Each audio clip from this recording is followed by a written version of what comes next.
So, ilagay na natin hinta. Ayan.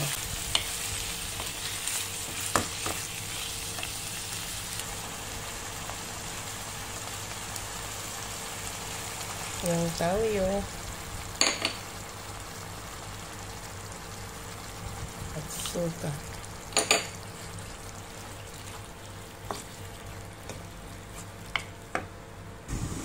Ayan guys, tinakpan natin para maluto yung atay.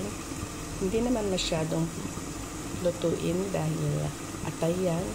Hindi kailangan ma-overcook.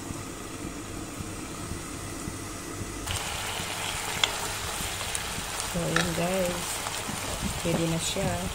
Lagyan lang natin ng green pepper para pampatrack katakam kumbaga. Mayroon siyang konting palamuti. Red din sana kaso wala kaming red.